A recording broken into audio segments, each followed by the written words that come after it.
Hi there, if you're watching this video then you likely have one of these. In this video we're going to talk to you about how to use your test board and what each step's going to mean for your refrigerator and or compressor. If you'd like to request one of these test boards sent out to you, you can follow the link to our website and fill out the form. Links down below.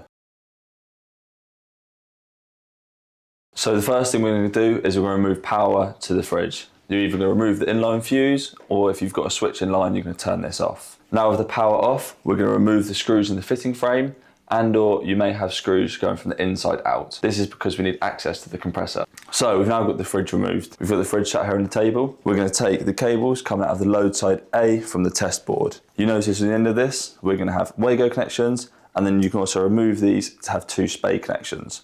And you can choose how you connect this up to your fridge. What we're going to do for this test is we're going to use the Wagos. Now I've got these connected, I'm going to double check that the connections are secure and tight, and I'm going to 100% make sure that we've got the negative to negative and the positive to positive, otherwise the fridge won't run. Next thing we're going to do is we're going to take the 3-pin plug from the power supply on the test board. We're going to plug this into a standard UK 3-pin domestic socket and switch it on. If the fridge starts working at this stage, then you have an issue of voltage drop. We have a link down below to a video we've made covering this in full details and explaining how to get over this issue. Please go check it out. If the fridge has not started working at this stage, then we're going to move on to see if it's the thermostat that might not be working. Please follow on to step 2.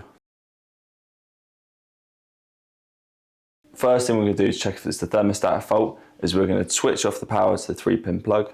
We're then going to remove the plug from the socket. We're then going to come up to the compressor and we're going to remove the cables located on C and T on the back of the controller. Next thing we're going to do is we're going to flip over the board and we're going to find the blue link out cable located on the back. We're going to take this cable and we're going to insert it onto the C and T terminals that you just removed the thermostat from. This bypasses the thermostat and forces the compressor to run. Now that we have the thermostat linked out using the link cable, we're then going to plug the 3-pin plug back into the socket and switch it on. If the compressor starts running here, it's likely to be a faulty thermostat. If it is, and it is running now, I would leave it half an hour just to make sure the fridge is getting cold. Then contact us and we can find you the replacement thermostats that you need for the fridge. If after linking out the thermostat, the compressor still hasn't started, we're going to move on to stage 3, where we're going to see if there's any fault codes on the controller.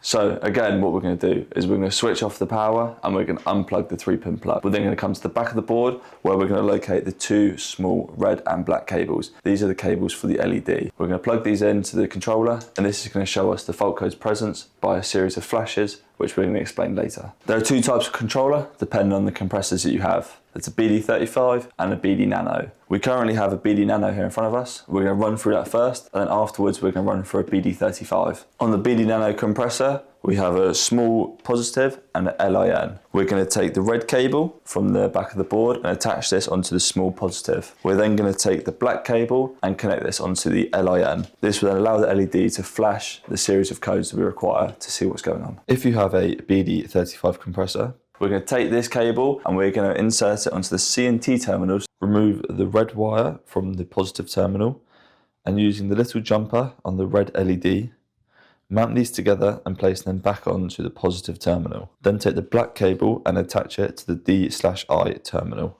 Now that we have the LED connected, leaving the link out cable on from the step before, we're going to plug in the power and switch it on again. If there are any fault codes now, the LED will flash. If you're getting 2 flashes in the LED, this could be the fan. We're going to remove the power quick. We're then going to unplug the fan from the controller. Turn the power back on. If the compressor now runs, you probably need a new fan, so contact us to get a new one. If you're getting 3 or more flashes or an irregular flash, then it's likely a controller or a compressor issue. Please contact us to find the best repair or replacement options. If you're getting no flashes in LED and the compressor is still not running, please go through and double check all your connections are secure and actually run back through and watch the video one more time.